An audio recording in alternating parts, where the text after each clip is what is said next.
불타는 트롯맨의 심수봉이 심사위원으로 등장하면서 큰 화제가 되고 있습니다. 올해 67세인 심수봉은 자타공인 대한민국 최고의 여자 트로트 가수인데요. 오늘은 심수봉에 대해 좀 더 자세히 알아보도록 하겠습니다. 심수봉의 본명은 신민경입니다. 상당히 세련된 이름인데 어떤 이유에서인지 그녀는 이름을 바꿔서 활동을 해왔습니다. 심수봉에게 1979년 10월 27일은 아마 평생 잊을 수 없는 날일 텐데요. 이날은 바로 박정희 대통령의 서거일입니다. 그 당시만 해도 텔레비전 방송은 저녁 6시부터 자정까지만 방송했었고 인터넷도 당연히 없었기 때문에 지난밤 무슨 일이 일어났는지 알려면 조간신문을 읽거나 라디오를 듣는 것뿐이었는데요. 사건 당시 조간신문 헤드라인에는 박정희 대통령 서거 소식이 일제히 실렸습니다. 독재 정권이었기 때문에 당시 흉흉한 소문들이 많이 돌았었는데 그래서 이 소식을 듣고도 그런 소문 중 하나겠지 하고 넘기는 사람들이 많았다고 합니다. 이 사건 이후 비상계엄이 선포되면서 통행금지 시간이 원래는 자정부터 새벽 4시까지였는데 밤 10시부터 새벽 4시까지 2시간이 연장되었다고 하죠. 당시 박정희 대통령의 장례식은 텔레비전으로 중계가 되었고 장례가 거행된 광화문 거리는 인산인해를 이루었습니다. 이처럼 박정희 대통령 서거는 모든 국민에게 큰 충격을 가져다 주었는데요. 당시 심수봉은 자신의 눈앞에서 사람이 총에 맞아 죽어가는 모습을 보며 어떤 생각이 들었을까요?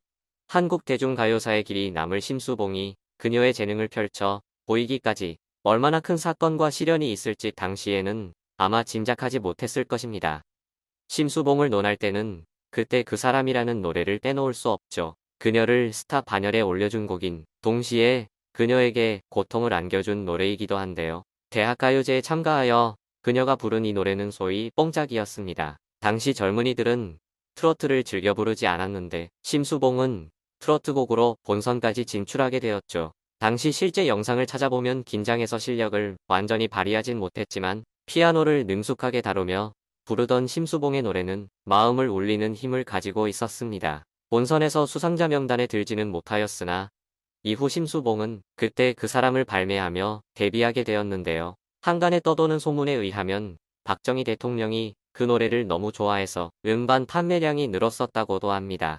정말 사실인지 밝혀지진 않았지만 살아생전 마지막 날까지 듣던 노래이니 정말 좋아했던 곡이 맞긴 한 것 같습니다. 박 대통령이 그토록 이 노래를 좋아했던 이유는 무엇이었을까요? 총에 맞아 사경을 헤매던 아내 생각이 났던 걸까요? 유경수 여사가 세상을 떠난 후 5년여 박 대통령은 아무런 의욕이 없는 사람처럼 살았다고 전해지는데요. 이런 박 대통령을 위해 심수봉이 병풍 뒤에서 노래를 불렀다는 소문도 있었습니다. 하지만 1993년 심수봉이 주병진쇼에 출연해 이것이 가짜 소문임을 분명히 밝혔었죠. 심수봉은 아무리 얼굴이 못생겨도 병풍 뒤에서 노래를 부르라고 하겠느냐?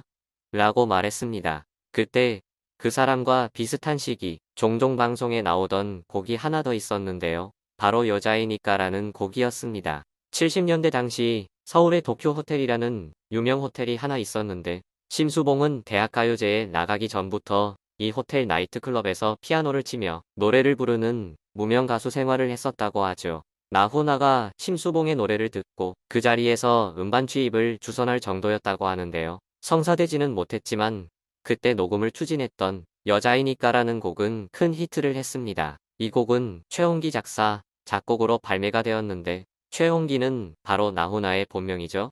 심수봉의 노래 실력이 얼마나 대단했으면 나훈아가 곡까지 주며 데뷔를 주선하려 했을까요? 비슷한 시기 심수봉은 순자의 가을이라는 드라마의 주제가도 부르게 되었습니다. 그런데 하필 영부인 이름이 순자였던 까닭에 금지곡이 되었고 심수봉은 방송 출연 정지는 물론 정신병원에 감금까지 되었다고 합니다. 이처럼 온갖 고통을 당하던 그녀는 2번이나 결혼하고 이혼하는 상처까지 겪으며 생을 마감하려고까지 했습니다. 하지만 그녀는 이후 해금되며 1984년 남자는 배, 여자는 항구라는 곡을 발매하게 되는데요.